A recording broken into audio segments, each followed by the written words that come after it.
Saludos y bienvenidos una semana más a Átomos y Bits. Aquí comienza este programa en el que miramos más allá de nuestras narices para intentar comprender cómo funciona el mundo, cómo funciona el universo, cómo funcionan los micrófonos y no me los termino de estropear a base de golpes absurdos que les doy así de vez en cuando porque me gusta dar golpes a las cosas, soy así.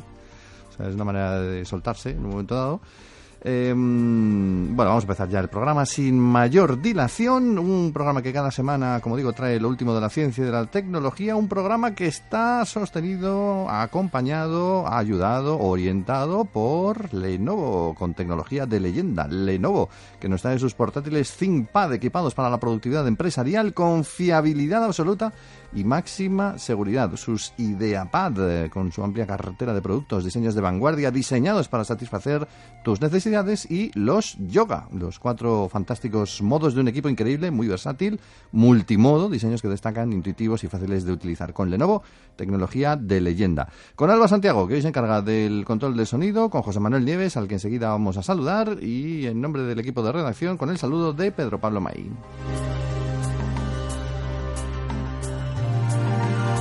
Don José Manuel, saludos cordiales. ¿Cómo está usted? Muy buenas, aquí. ¿Has venido disfrazado de agujero negro, supermasivo?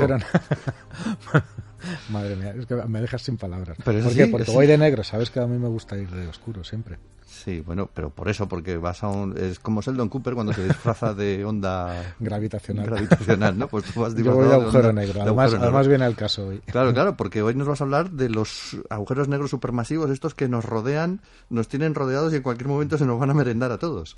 Sí. Verás, vamos a empezar un poco antes, ¿no? Para que la gente, los oyentes, tengan muy claros los conceptos, ¿no? Esto de los agujeros negros viene de largo. O sea, mientras Einstein estaba desarrollando su teoría de la relatividad, los cálculos abrían la posibilidad a la existencia de unos objetos aberrantes, unos que tuvieran masa prácticamente infinita, unos que fueran capaces de detener el tiempo, unos que además fueran capaces incluso de romper, de rasgar el tejido espaciotemporal del universo. Y claro, Einstein pensaba que eso debía de haber en la naturaleza algún tipo de mecanismo que evitara esa aberración. Pero claro, fueron pasando los años, fueron pasando las décadas y el mecanismo no aparecía. Es decir, a veces, muy a menudo, la realidad supera la ficción, ¿no? Esos objetos aberrantes existen, los llamamos agujeros negros y están por todas partes. ¿Cómo por todas partes? Si antes decían que había un agujero negro aquí, muy lejos, luego otro allí, pero ahora están en todos lados. No, bueno, ahora y siempre. O sea, nunca hemos dicho que están aquí y allí. Verás, es que hay agujeros negros de muchos tipos. Los hay microscópicos, de tamaño absolutamente microscópicos, que se generaron durante el mismo Big Bang, en un número gigantesco, ¿no? Entonces, esos mini o micro agujeros negros están por todas partes. Incluso en estos momentos, mientras hablamos, es muy más que probable que alguno de estos micro agujeros negros estén atravesando nuestros cuerpos y el planeta entero. No causan efecto ninguno apreciable, porque son demasiado pequeños, ¿no? Están por ahí y viajan y atraviesan todo. Bueno, es posible incluso que estemos siendo atravesados ahora. Luego los hay pequeños. Cuando digo pequeños me refiero de masas estelares. Se producen pues cuando se colapsa gravitatoriamente una estrella muy grande que se convierte en supernova, pues a veces el núcleo de lo que queda después de esa explosión es tan denso que se convierte en un agujero negro, pues con 2, 3, 4 masas solares. Los hay de tamaño medio. Tamaño medio son de masa planetaria. O sea, hemos encontrado, se ven agujeros negros pues de tamaño de planetas. O sea, ya son grandecitos. Pero los que más miedo dan son los que llamamos, los más aberrantes de todos, son los que llamamos los agujeros negros supermasivos. Y esos están dentro de los núcleos de las galaxias activas. Se llaman activas porque precisamente en sus centros tienen enormes agujeros negros y esos agujeros negros dinamizan la galaxia, es decir, todas las energías que mueven y esas enormes gravedades que hacen que millones de estrellas se muevan alrededor, pues generan energías y dinamizan la galaxia, que por eso son activas.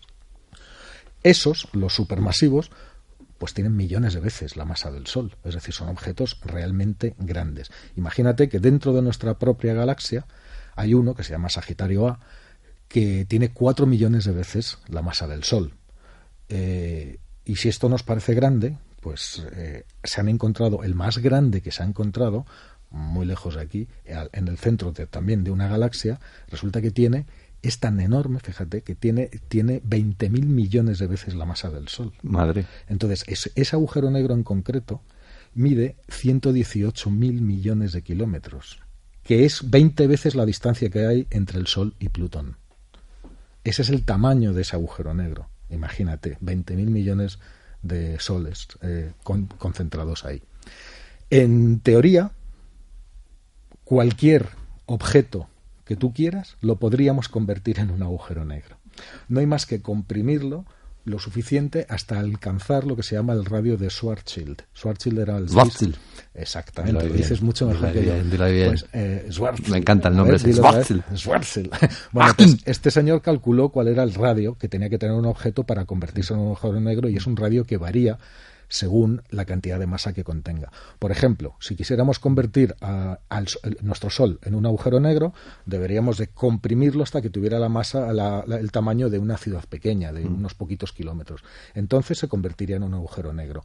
Si quisiéramos hacer lo mismo con la Tierra, tendríamos que comprimir toda su masa hasta el tamaño de una nuez.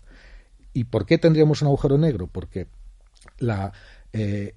al comprimirse la materia, la gravedad local aumenta de tal forma, y cuando la velocidad de escape de la superficie, es decir, la cantidad de energía que tienes que invertir para escapar de esa gravedad, iguala a la velocidad de la luz, entonces tienes un agujero negro, porque ya ni siquiera la luz es capaz de escapar de allí. Tal es la gravedad, ¿no? Es decir, cualquier objeto lo podríamos convertir, cualquier cosa se podría, en teoría, si tenemos la energía, que no la tenemos ni nadie, suficiente, comprimiéndola lo suficiente, pues podríamos convertirlo en un agujero negro pequeño, grande, mediano o gigantesco. Eso es un proceso natural cuando se da. Claro, es un proceso, todos los que tenemos son naturales. O sea, en laboratorio hubo, ¿te acuerdas? En aquellos momentos cuando se iba a poner en marcha la segunda fase del LHC, que tenía la potencia para generar casi lo que sucedía en el Big Bang, sí, incluidos los agujeros negros. Sí, se habló de la posibilidad de que crearan un agujero negro en la Tierra y no sé qué, bueno, todo eso son filfas, ¿no? Pero incluso ahí se podrían haber, vamos, de hecho seguramente se han creado, pero son absolutamente inestables, duran centésimas, millonésimas de segundo y son pequeñísimos. Bueno, la cuestión es que nosotros pensábamos, o la ciencia pensaba, que solamente las galaxias activas, las grandes, tienen agujeros negros supermasivos, de estos que te digo que tienen millones de veces la masa del Sol. Y ahora nos hemos dado cuenta de que no, de que también otro tipo de galaxias, que no tienen nada que ver con las activas, con las grandes, con las nuestras, que se llaman enanas, galaxias enanas ultracompactas, y ahora te explico por qué, pues también son capaces de tener agujeros negros supermasivos. Una galaxia enana ultracompacta, las primeras se descubrieron en el año 90, son agrupaciones de cientos de millones de estrellas que están empaquetadas, digámoslo así, muy densamente en espacios que apenas, o sea, no tienen más de 100 años luz de tamaño. Nada que ver con una galaxia como la nuestra, que tiene, en lugar de cientos de miles, tiene entre 100.000 millones y 400.000 millones de estrellas, y su diámetro es de 50.000 años luz, es decir, son muchísimo más pequeñas. ¿Cómo es posible que estas galaxias tan pequeñas tengan en sus centros agujeros negros supermasivos? No tienen masa suficiente. Fíjate que en nuestra galaxia, por ejemplo, Sagitario A, que es el agujero negro central, apenas da cuenta del 0,1% de la masa total de la galaxia. Bueno, pues en estas galaxias pequeñas, pues dos que acaban de descubrir, por eso viene esta noticia, tienen el 13 y el 18% de la masa. Por eso son enanas, porque se las comen, ¿no? No. Quiero decir que la proporción entre el tamaño de la galaxia y el agujero negro parece desproporcionado. Sí. O sea, en una galaxia como la nuestra es el 0,1% de la masa, en las dos nuevas ultracompactas enanas que se han encontrado, en una el agujero negro es el 13% de la masa y en la otra el 18%. ¿Cómo se dieron cuenta de esto? Pues simplemente porque al medir la masa de las galaxias, de estas galaxias activas, de estas galaxias ultracompactas, se dieron cuenta de que su masa no se correspondía con la suma de las masas de sus estrellas, es decir, había masa escondida. Entonces dijeron, bueno, ¿cómo es posible? En el caso de las dos que han encontrado, pues en una le faltaba un 13% de masa, en la otra le faltaba un 18%, que no era masa de las estrellas. Entonces se dieron cuenta hace 3 años, por primera vez, en 2014, de que una de estas galaxias tenía un agujero negro supermasivo. Y ahora han encontrado otras dos. ¿Qué significa eso? Galaxias activas grandes como la nuestra, se calcula que en el universo hay unos 350.000 millones. Uh-huh. En el universo visible. Pero galaxias enanas, de estas supercompactas, debe de haber cerca de 7 billones más. Eso quiere decir que el número de agujeros negros supermasivos que hay por ahí se dispara enormemente. O sea, absolutamente desproporcionado ese número. Va a aumentar exponencialmente. ¿Cómo es posible que una galaxia tan pequeña tenga un agujero negro tan grande? Porque a pesar de ser pequeñas, estas que han encontrado, sus agujeros negros centrales son mayores que el de la Vía Láctea, que es un gigante comparado con esas galaxias. Pues los investigadores creen que son restos de galaxias que una vez fueron mayores y que han pasado por una larga historia de colisiones, de arrancarles trozos. O sea, las galaxias, aunque lo hagan a su ritmo y nosotros no lo percibamos, están todo el tiempo chocando unas con otras. Ahora mismo, mientras hablamos, nuestra Vía Láctea se está comiendo galaxias pequeñas que tiene alrededor. O sea, todo esto se sigue moviendo continuamente, ¿no? Bueno, pues esto nos tiene que dar que pensar. Nos tiene que dar que pensar porque si esto es así, si estas pequeñas galaxias enanas son capaces, en general, de tener agujeros negros tan grandes, esto puede variar nuestros cálculos sobre la masa del universo. Es decir, puede haber mucha masa oculta de esta que se va buscando, que se atribuye a la materia oscura, que se atribuye a la energía oscura. Puede haber mucha masa oculta que esté en forma de agujeros negros. Y esto nos variaría bastante el panorama. Aparte de decirnos que efectivamente los agujeros negros de todos los tamaños, pero también los supergrandes, están por todas partes, como te decía al principio. Los agujeros negros es un tema fascinante, hemos hablado de ellos varias veces, pero es que hablaremos todavía muchas más, porque efectivamente salen cosas verdaderamente curiosas y verdaderamente interesantes sobre esta especie de divinidades cósmicas que tenemos ahí encima. Pues sí. Hay otro tema también espacial, aunque en este caso, referido, cuando hablamos a veces de la terraformación de planetas, también podríamos hablar de humanización de naves. Los jardines del espacio. Los jardines del Edén. Del espacio. Había una película en los años 70 que se llamaba Naves Misteriosas y que hablaba de las experiencias de un científico que iba viajando solo en el mundo con las últimas plantas a bordo de esas naves. Le pasaban algunas peripecias que no vamos a contar por si alguien quiere ver la película, pero en la actualidad o la realidad, que siempre va pues por delante de la ficción, también nos tiene que contar algo sobre esto. Pues sí, efectivamente, porque la NASA, junto con una empresa privada que se llama Sierra Nevada Corporation, que yankee es ese nombre, por Dios. Sierra Nevada Corporation, imagínate, poca imaginación, pero bueno.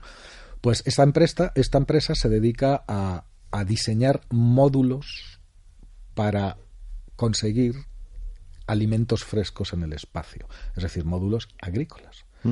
Como, no sé si recuerdas, hace apenas unos meses, y lo contamos aquí, que los astronautas de la Estación Espacial consiguieron comerse la primera lechuga criada en el espacio, nacida y criada en el espacio en condiciones de microgravedad, que es decir, sin la fuerza de la gravedad. Bueno, pues donde creció esa lechuga era un aparato que se llamaba Veggie, y también había sido diseñado por la colaboración conjunta entre la NASA y esta empresa, ¿no? Lo que están buscando es, dado que cada vez vamos a hacer viajes más largos en el espacio, los astronautas necesitan tener una fuente de comida fresca. Y fuente de comida fresca significa que tienen que ser capaces de generar y de producir sus propios alimentos. Y esto de lo que vamos a hablar ahora, que es un nuevo módulo que se ha desarrollado, que además ha sido instalado y subido a la Estación Espacial Internacional en esta misión actual, y que hoy que es viernes, mañana sábado, va a instalarse este módulo, pues es la generación siguiente. Y es como un mini jardín, que has dicho bien, tú imagínate, del tamaño de un horno de cocina, pero que es autónomo. Es decir, todo lo que sucede dentro está regulado automáticamente y no necesita de intervención humana. A diferencia de los módulos anteriores, que había que estarlos regando, mimando, mirando, midiendo, o sea, muchísima actividad humana. Bueno, pero lo suyo es que estos jardines del espacio, como bien los has llamado, sean capaces de monitorizarse a sí mismos y de hacer crecer los vegetales que vamos a necesitar sin intervención humana. Este es el primero de esa generación y vamos a empezar a probarlo pues a partir de las próximas semanas. Este es experimental, por supuesto, pero el propio aparato, el propio cacharro, el propio jardín, ya te digo que es como un horno, imagínate como un horno, dentro tiene tierra y dentro tiene elementos químicos, tiene 180 sensores, dispone de luces de todos los tipos, de todas las longitudes de onda, está calculado exactamente las cantidades de luz, las temperaturas, las humedades, los nutrientes, todo, absolutamente todo, y lo va a hacer solo. Entonces han cogido una serie de plantas que no van a ser de comer, han cogido una planta que sirve, son semillas de una planta de la que se saca la mostaza, que la única ventaja que tienen, o la gran ventaja que tienen, es que los cambios que se producen son perfectamente visibles, sirven muy bien para monitorizar. Y van a hacer este experimento. Si tiene éxito, este tipo de módulos más grandes se convertirán en los futuros jardines o huertos espaciales que las naves llevarán incorporados en sus viajes más largos. Imagínate, solamente para viajar a Marte estamos hablando entre ida y vuelta de un viaje que puede durar más de un año, casi 2 años. No puedes estar comiendo bolsitas liofilizadas todo el tiempo, o sea, necesitas también aportar comida fresca, ¿no? Bueno, pues probablemente con estas mini granjas en miniatura, pues seamos capaces de afrontar de otra manera esos largos viajes espaciales y de solucionar uno de los problemas grandes de los viajes espaciales largos, que es la alimentación. Bueno, lo tenemos ahí, va a empezar a funcionar. Es un aparato sofisticadísimo donde todo se controla por ordenador, modular, es decir, que cualquier cosa no funciona directamente, es plug and play. Además, lo he hecho plug and play para la estación espacial. Llegas, lo pones y te olvidas, ¿no? Y si se estropea algo, le sacas un módulo, le pones otro de repuesto y te sigues olvidando. O sea, no tiene prácticamente mantenimiento y en su interior se produce o se debe de producir el milagro de la cosecha, el milagro de la vida. Es curioso porque siempre hemos considerado las plantas que tienen que crecer no ya sobre una cama de tierra con nutrientes y todo eso, sino con el sol. Con el sol, con la luz del sol. No solamente con la luz del sol. Fíjate que dentro de este módulo tienes las longitudes de onda más adecuadas para cada tipo de planta, la cantidad de luz que necesitan. Luz artificial. Luz artificial, pero generada, que imita perfectamente al tipo de luz que necesitan.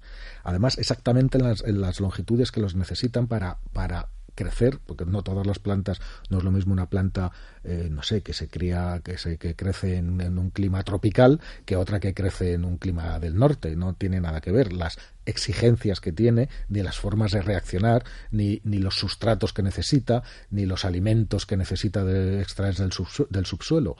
Entonces, como todo eso ya se conoce y a nivel molecular hay un montón de plantas, ya se les ha hecho el genoma, sabes exactamente qué es lo que necesitan, pues tú se lo suministras de forma artificial y la planta en teoría no debe de notar ninguna diferencia. ¿Y se sabe ya qué tal les sentó? Bueno, la lechuga aquella, no sé si recuerdas, no era verde. Ya, por eso te iba a decir que si se sabe ya qué tal le sentó la lechuga al astronauta que se la comió. Creo que sigue vivo. No ha desarrollado superpoderes. Sigue vivo, se la puso en una hamburguesa, creo.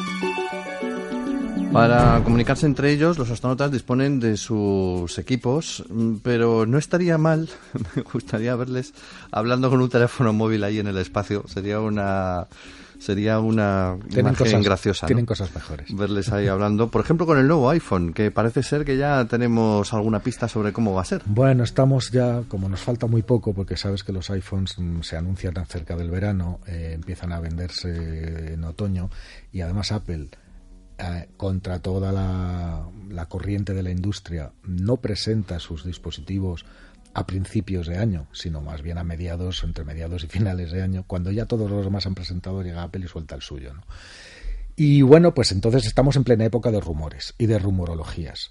¿Qué pasa? Acaba de presentarse el Galaxy S8, que por cierto da algún problemilla las pantallas en algunos sitios, aparecen rojas. Lo que le faltaba. No, bueno, Samsung dice que lo va a arreglar inmediatamente con una actualización de software. Se ve que la pantalla, al calibrar los colores, pues en algunas tiende más a un tono rojizo, que no es bonito, ¿no? Con esa super pantalla que lleva el S8 no es para que le pase nada. Pero bueno, estamos con Apple. Entonces empiezan a filtrarse lo que podrían ser las primeras imágenes y nos encontramos con un iPhone que no sabemos cómo lo van a llamar, iPhone 8 es como le toca, pero lo mismo se llama iPhone X porque se cumple el 10º aniversario, que va a tener muchas novedades, probablemente una pantalla AMOLED, que es una pantalla de matriz orgánica como las que tiene Samsung. Sería gracioso porque esas pantallas, además fabricadas específicamente para Apple, las fabricaría Samsung, las fabrica Samsung, o sea, es cliente de Samsung para comprar esas pantallas, pero con unas especificaciones concretas que ha pedido Apple, porque Apple hasta ahora tenía pantallas Retina, que son las que obtenía de otro proveedor, ¿no? Decían que eran muy buenas para los ojos. Sí, no, eso no tiene nada que ver. En la tecnología de la pantalla luego lo puedes implementar cualquier otra cosa. Entonces eso de filtrar la luz azul, por ejemplo, que es lo que hacen muchos teléfonos, Apple fue de los primeros, para que sea todo más cálido y te haga menos daño a los ojos, pues también estará sin duda, ¿no? Pero es que luego se espera que también tengan el nuevo procesador de Apple, que sería el A11, ahora mismo están los A10, y estos ya tendrían unas capacidades diferentes, extraordinarias para los teléfonos que hay ahora, ¿no? Se habla de cámaras con sensores de 3D, sobre también las frontales. O sea, se habla de muchas cosas y el resultado de todo esto es que uno de los principales analistas o algunos de los analistas están empezando a avisar que es posible que todas estas piezas, estos adelantos tecnológicos, otra cosa es que no llevaría botón. Tampoco el Samsung S8 lleva un botón físico, acuérdate, sino que es virtual, está oculto, invisible detrás de la pantalla. Pues esa tecnología parece que también Apple va a llevarla en su nuevo iPhone. Bueno, pues todos estos componentes nuevos parece ser retrasando la fabricación del dispositivo. Es decir, su calendario anual a lo mejor resulta que lo tienen que retrasar y no tendríamos los nuevos iPhone 8 hasta un mes y medio, 2 más tarde de lo que es habitual. Es decir, estamos hablando en mitad de octubre, noviembre. Cosa que no sería nada bueno para los usuarios de Apple, que están esperando como locos porque todo lo que sacan lo venden, ni para la propia Apple, que se acercaría peligrosamente al final de año y no tendría ese colchón de 2 o 3 meses comercial, que es lo que ella cuenta, ¿no? Su estrategia siempre es la misma y siempre funciona a la perfección, ¿no? Anuncio en septiembre, menos de un mes después pongo a la venta, me como la campaña de Navidad y y encima le doy en las narices a todos los demás que llevan 3 meses en el mercado o 4. Pues esa es un poco la historia. ¿Qué es lo que tendrán de cierto o no de cierto? Las nuevas imágenes pues nos enseñan un teléfono que es más fino, un teléfono también que, como los últimos que los hemos comentado aquí, el S8 de Samsung o el LG G6, son todo pantalla, es decir, prácticamente sin bordes, lo cual es un tipo de tecnología que ahora mismo en los modelos de alta gama todos los fabricantes están poniendo, que está muy bien, ya era hora. Pantallas grandes, la de Apple podría tener entre unas 5,8 pulgadas, pero en tamaños mucho más reducidos, en tamaños más pequeños de teléfono, que no tienes esos cacharrazos en la mano que tenías hace un par de años, que sí, que para tener una pantalla grande tenías que tener un teléfono muy grande. ¿Por qué? Porque tenían marcos, tenían mucho marco, entonces si sumabas el tamaño de la pantalla al tamaño o al grosor de los marcos laterales y el de arriba y el de abajo, pues te encontrabas con teléfonos muy mazacotes en la mano. Ahora no, ahora la tecnología ha permitido seguir metiendo pantallas cada vez mayores en teléfonos cada vez más pequeños a base de comerse los marcos. Bueno, pues Apple entraría también en esta tendencia, ¿no? Por supuesto, con la doble cámara trasera, por lo menos en el modelo Plus, y también se habla de la posibilidad de que Apple no solamente presente 2 modelos, el 8, si es que se llama así, o el X y el Plus, sino otros 2 más. Pero eso ya entra ya en la ciencia ficción. ¿Y para qué quieres 2 más teniendo? Pues para cubrir un espectro más amplio de necesidades. Pero ya te digo que con Apple nunca se sabe, porque estoy convencido que, como todas las marcas, son ellos mismos los que les favorece que haya determinadas filtraciones que vayan calentando el ambiente, pero muchas veces son filtraciones falsas, porque nos esperamos una cosa y nos encontramos con otra. De todas formas, todo lo que estás contando, las novedades que van a presentar no son tales, puesto que ya las tienen disponibles otros teléfonos, ¿no? Hasta el momento, bueno, hay que ver qué significa y para qué nos va a servir esa tecnología 3D que incorporan las cámaras. Hay que ver,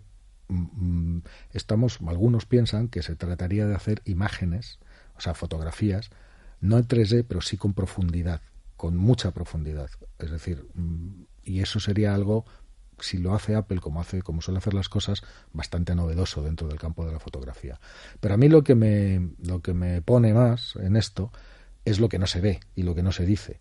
Y lo hemos comentado alguna otra vez, pero todo apunta a que el cambio del actual 7 y 7 Plus al siguiente, se llame como se llame, no va a ser un cambio simplemente evolutivo, sino de concepto.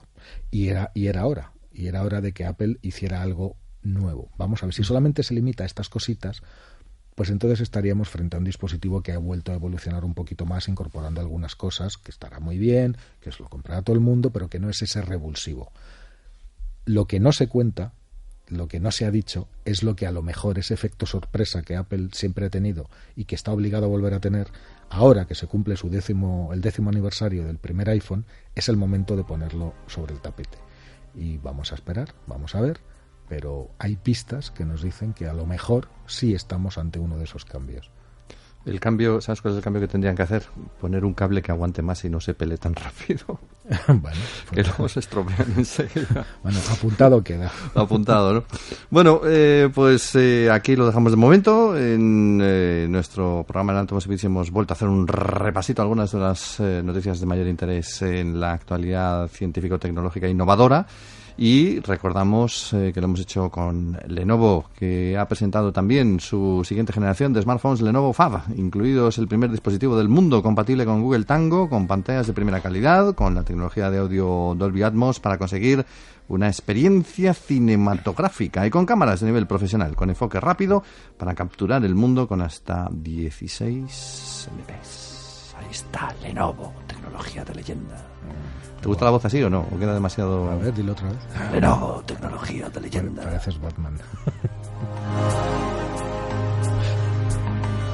No quería decírtelo, pero mi verdadero nombre es Bruce Willis. Ah, no, perdona, Bruce Willis no Wayne. Bruce Wayne, perdón. Ver, la memoria ya no da, el RAM ya no da. Ahora, 30 segundos de... Es que nos vamos ya. Hasta la semana que viene, señor José Manuel Nieves. Hasta la semana que viene, Alba Santiago. Hasta la semana que viene, Pedro Pablo May.